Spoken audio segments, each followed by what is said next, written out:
السلام علیکم ورحمۃ اللہ۔ آج انشاءاللہ ہم 15ویں پارے کا خلاصہ بیان کریں گے۔ اس میں یہ شروع سورہ بنی اسرائیل سے ہوتا ہے اور سورۃ الکہف کا کچھ حصہ اس میں آتا ہے۔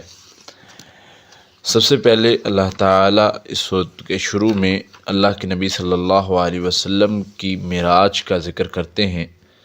بسم اللہ الرحمن الرحیم۔ سبحان الذی اسریٰ بعبدہ، اللہ فرماتے ہیں پاک ہے وہ ذات جس نے اپنے بندے کو سیر کروائی۔ یہ وہ سیر ہے جو معراج جس کو کہا جاتا ہے، یہ جسمانی طور پر اللہ کے نبی صلی اللہ علیہ وسلم کو حالت بیداری میں کروائی گئی اور روح اور جسم کے ساتھ۔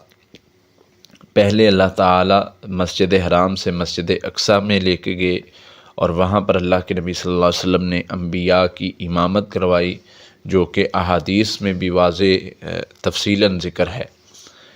اور پھر اللہ تعالیٰ آسمانوں پر لے کے گئے، ساتویں آسمان تک لے کے گئے، سدرۃ المنتہا تک نبی صلی اللہ علیہ وسلم گئے۔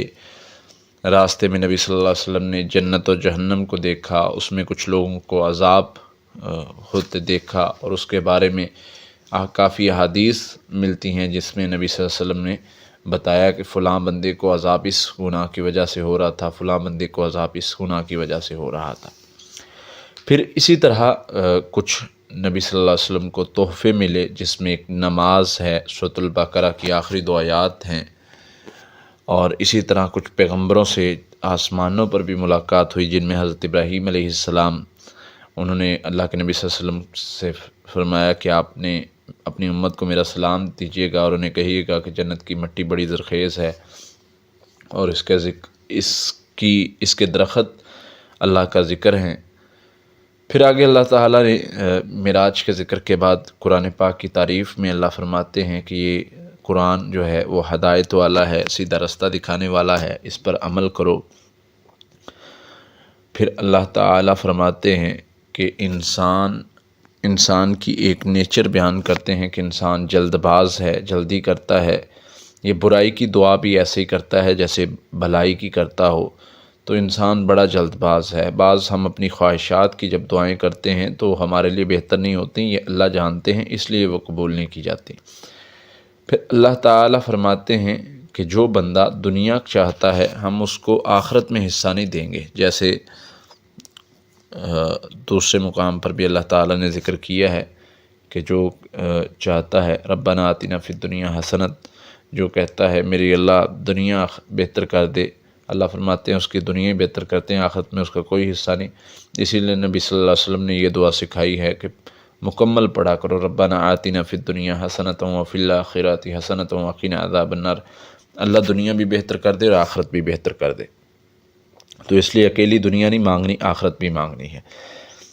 اللہ فرماتے ہیں کہ اللہ کے سوا کسی کی عبادت نہ کرو اور والدین کے ساتھ اچھا سلوک کرو، یعنی جہاں بھی شرک سے روکا گیا ہے، شرک بہت بڑا گناہ ہے، سب سے بڑا گناہ ہے، اس کے بعد فوری طور پر 5 مقامات پر والدین کے ساتھ اچھا سلوک کرنے کا بھی حکم دیا گیا ہے، یعنی والدین سے اچھا سلوک نہ کرنا بھی بڑا گناہ ہے۔ رشتہ داروں، مساکین، مسافروں کو ان کا حق دو، فضول خرچی نہ کرو۔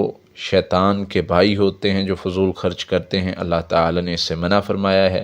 ہاں اللہ فرماتے ہیں کہ بخیل بھی نہ بنو، ان کو بھی اللہ تعالیٰ پسند نہیں کرتے، میانہ روی اختیار کرو۔ پھر آگے اللہ تعالیٰ فرماتے ہیں کہ اپنی اولاد کو مفلسی کے ڈر سے قتل نہ کرو، یعنی اس ڈر سے کہ وہ ہم کیسے کھلائیں گے، اس سے قتل نہ کرو۔ تمہیں بھی رزق اللہ دیتا ہے اور ان کا رزق بھی اللہ کے ذمے ہے، اس لیے اس ڈر سے ان کو قتل نہ کرو۔ اللہ فرماتے ہیں زنا کے قریب نہ جاؤ، یہ بہت بڑا گناہ ہے۔ کسی جان کو قتل نہ کرو۔ یہاں پر کچھ احکام اللہ تعالیٰ نے بہت ضروری احکام ذکر کیے ہیں جن کو توجہ دینے کی ضرورت ہے۔ کسی جان کو قتل نہ کرو، اور تم پر مسلمان کا خون حرام کیا گیا ہے اور اس سے سختی سے منع کیا گیا۔ حدیث میں آتا نبی صلی اللہ علیہ وسلم ایک جان کو قتل کرنا جیسے پوری دنیا کو قتل کرنے کے برابر ہے۔ یتیموں کے مال کے قریب نہ جاؤ، ہاں اچھے طریقے سے، اگر وہ چھوٹے ہیں تو آپ ان کے جو ہے وہ مال کے بن سکتے ہیں، سہارا بن سکتے ہیں ان کے مال کی، حفاظت کے لیے اپنے پاس لے سکتے ہیں، لیکن جب وہ جوانی کو پہنچے تو اللہ فرماتے ہیں ایمانداری کے ساتھ ان کو لوٹا دو، ماپ تول پورا کرو، کمی نہ کرو، کیونکہ ماپ تول میں کمی کرنے والوں کے لیے سخت عذاب ہے، جیسے حضرت شعیب علیہ السلام کی قوم کو عذاب ہوا۔ پھر اللہ تعالیٰ ایک چیز سمجھاتے ہیں کہ زمین پر اکڑ کے نہ چلو، وَلَا تَمْشِي فِي الْأَرْضِ مَرَحًا، زمین پر اکڑ کے نہ چلو، کیونکہ نہ تو تم زمین کو پھاڑ سکتے ہو، نہ پہاڑوں جتنا بلند ہو سکتے ہو، تم کمزور ہو، اللہ اس کو ناپسند کرتا ہے، اور متکبر بندے کو، جس کے پاس تکبر ہوگا، وہ جنت میں نہیں جائے گا، چاہے رائی کے دانے کے برابر ہی کیوں نہ ہو۔ اللہ ہمیں محفوظ فرمائے۔ پھر منکرین کو اللہ تعالیٰ جواب دیتے ہیں جو کہتے تھے آخرت میں اللہ تعالیٰ ہمیں کیسے زندہ کرے گا جب ہم ہڈیاں بن جائیں گی، ہمارے جسم خاک بن جائیں گے؟ تو اللہ فرماتے ہیں جس طرح پہلے زندہ کیا تھا ویسے ہی زندہ کروں گا۔ یہ بار بار دہرانے کا مقصد، یہ بات اللہ تعالیٰ تقریباً میرے خیال میں ہر پارے میں یہ بات آتی ہے کہ اللہ تعالیٰ منکرین آخرت کو جواب دیتے ہیں۔ یہ بات بار بار آنا کا مقصد ایک چیز کی تاکید کو بیان کرنا ہوتا ہے۔ اللہ فرماتے ہیں میرے نبی میرے بندوں سے کہہ دیجئے کہ جب بھی کوئی بات کریں اچھی بات کریں، شیطان تمہارے درمیان جھگڑا ڈالنا چاہتا ہے، یعنی آپس میں بری بات نہ کرو، اچھا اخلاق کے ساتھ اچھے بولو۔ پھر اللہ تعالیٰ ان لوگوں کے بارے میں فرماتے ہیں جو غیر اللہ کو پکارتے ہیں، اللہ فرماتے ہیں جن کو تم پکارتے ہو وہ تمہاری پکار کو نہیں سنتے، وہ تمہاری تکلیف کو دور نہیں کر سکتے۔ جیسے ہم پچھلے پارے میں پڑھ چکے ہیں، اللہ فرماتے ہیں جب بھی کوئی بیمار ہوتا ہے، وَإِذَا مَرِضْتُ فَهُوَ يَشْفِينِ، جب بھی کوئی بیمار ہوتا ہے تو وہی ہے جو اللہ ہی ہے اس کو شفا دیتا ہے۔ تو دوسرے مقامات پر اللہ فرماتے ہیں کہ کون ہے جو کوئی بندہ بیمار ہو اس کو شفا دے، یعنی اللہ فرماتے ہیں تمہارے جن کو تم معبود سمجھتے ہو، جن سے مانگتے ہو قبروں والے سے، وہ تمہاری مدد نہیں کر سکتے اس معاملے میں۔ پھر سورہ بنی اسرائیل کی آیت نمبر 80 ہے، یہ اللہ کے نبی صلی اللہ علیہ وسلم نے سکھائی ہے۔ جب بھی نئی بستی میں جانا ہے تو یہ دعا پڑھ کے جاؤ، اللہ تعالیٰ تمہاری نکلنے تک حفاظت فرمائیں گے۔ وہ دعا ہے ربی ادخلنی مدخل صدق واخرجنی مخرج صدق واجعلنی من لدنک سلطانا نصیرا، سورہ بنی اسرائیل کی آیت نمبر 80 ہے۔ تو یہ پڑھ لینی چاہیے، اللہ مجھے خیر کے ساتھ داخل کر، خیر کے ساتھ نکالنا، اور میرے لیے اپنے طرف سے کوئی مددگار بھیج تو اللہ تعالیٰ کی مدد آتی ہے۔ اور پھر آگے اللہ فرماتے ہیں وَنُنَزِّلُ مِنَ الْقُرْآنِ مَا هُوَ شِفَاءٌ وَرَحْمَةٌ لِّلْمُؤْمِنِينَ، قرآن جو ہے ہم نے نازل کیا، یہ شفا بھی ہے، رحمت بھی ہے مومنوں کے لیے۔ پھر اللہ تعالیٰ فرماتے ہیں اسی پارے میں قرآن کو شفا اور رحمت کہا گیا ہے، اس میں بڑی خیر ہے، مومنوں کے لیے شفا بھی ہے، رحمت بھی ہے، یہ پڑھنے کے لیے شفا ہے، نہ کہ گلے میں تعویذ بنا کر لٹکانے کے لیے۔ اس پر ہمارے کافی ٹاپکس یوٹیوب پر موجود ہیں، اس پر اگر کوئی رہنمائی لینا چاہے تو اس میں تفصیلی اس پر بحث کی گئی ہے۔ پھر روح کے بارے میں اللہ فرماتے ہیں تم سے سوال کرتے ہیں، کہہ دے کہ روح میرا حکم ہے، اللہ کا امر ہے، اس پر بحث نہ زیادہ کی گئی ہے نہ ہمیں کرنی ہے۔ پھر اللہ تعالیٰ ان لوگوں کے بارے میں فرماتے ہیں جو قرآن سن کر ایمان نہیں لائے، اللہ فرماتے ہیں میرے نبی، کیونکہ کفار جو تھے وہ کہتے تھے کہ یہ کر کے دکھاؤ، وہ کر کے دکھاؤ پھر ہم ایمان لائیں گے۔ اللہ فرماتے ہیں جو قرآن سن کے ایمان نہیں لائے، ان کے سامنے آپ بڑے سے بڑا معجزہ بھی کر دیں یہ ایمان نہیں لانے والے۔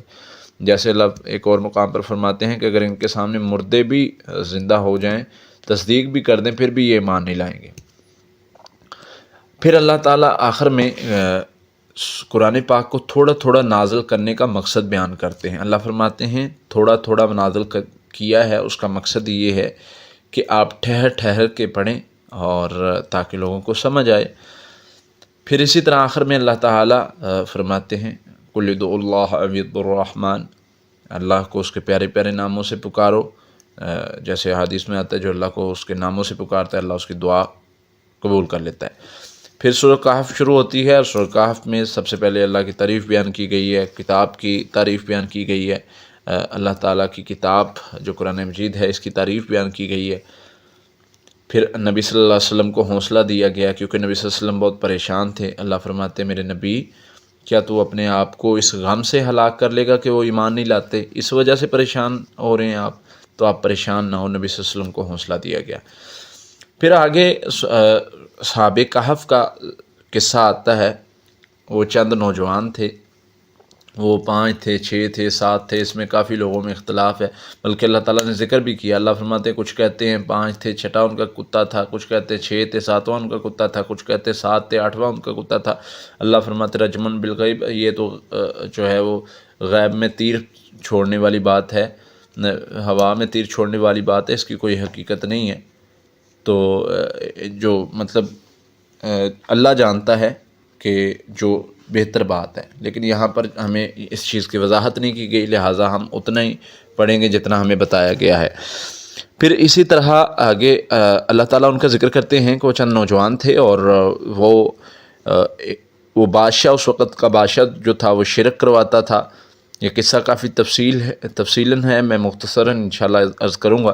وہ شرک کرنے کے لیے کہتا تھا، جو شرک نہیں کرتا تھا اس کو قتل کرتا تھا۔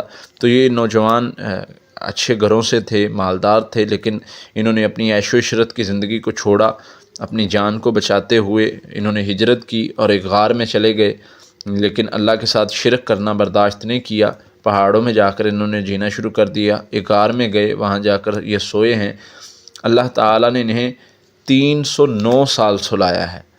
پھر جب اللہ تعالیٰ نے اپنے فضل کے ساتھ اٹھایا، انہوں نے اپنے ایک ساتھی کو کھانا لینے کے لیے بھیجا، جب وہ کیا ہے ان کے پاس جو کرنسی تھی اس سے پتہ چلا کہ یہ تو 300 سال پرانی کرنسی ہے، اور پھر انہیں پتہ چلا کہ وہ حکومت جو مشرک بادشاہ تھا وہ تو کب کی ختم ہو چکی ہے، اللہ تعالیٰ نے ایمان والوں کو جو ہے وہ حکومت دے دی ہے۔ تو یہ یہاں پر ایمان والوں کے لیے بڑا ہی قصہ جو ہے وہ ایمان فروز ہے، کہ جو ایمان والے ہوتے ہیں اللہ تعالیٰ ان کی حفاظت بھی کرتا ہے، مدد بھی کرتا ہے۔ جو اللہ کے لیے نکلتا ہے اللہ تعالیٰ اس کی مدد بھی کرتا ہے۔ اللہ تعالیٰ قرآن مجید میں آگے فرماتے ہیں کہ ان لوگوں کے ساتھ ہو جاؤ جو اللہ کی طرف دعوت دیتے ہیں، اس کے ساتھ نہ ہو جو اپنے نفس کی پیروی کرتا ہے اور اپنے نفس کی طرف دعوت دیتا ہے۔ تو ایسے لوگوں سے دور ہو، بلکہ ایسے لوگوں کے قریب ہو جو اللہ کی طرف لے کر جاتے ہیں۔ پھر آگے باغ والوں کا واقعہ، دو آدمی تھے جن کے پاس باغ تھے۔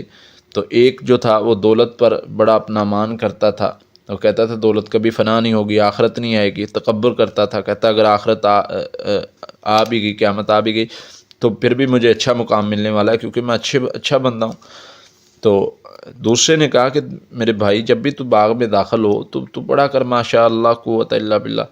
اس نے اس بات پر غور نہیں کیا۔ تم جو نیک بندہ تھا، جو اچھا بندہ تھا، جو عاجزی کرنے والا تھا، اس نے اس کو دعوت دی کہ اللہ کا نام لیا کر، اللہ کی طرف نسبت کیا کر، لیکن اس نے نہیں کی۔ تو عذاب آیا اور اس کا باغ تباہ ہو گیا، اور یہ بندہ بعد میں روتا رہا، سوچتا رہا کہ کاش میں اس کی بات مان لیتا اور میں جو ہے وہ تکبر نہ کرتا، عاجزی کرتا، اللہ کی طرف نسبت کرتا تاکہ میں بچ جاتا۔ پھر آخر میں اللہ تعالیٰ فرماتے ہیں اس سے بڑا ظالم کون ہو سکتا ہے؟ جو قرآن سنے اور منہ پھیر لے، یعنی قرآن سننے کے بعد، حق بات کو سننے کے بعد جو عمل نہیں کرتے، منہ پھیر لیتے ہیں، ان سے بڑا ظالم کون ہو سکتا ہے؟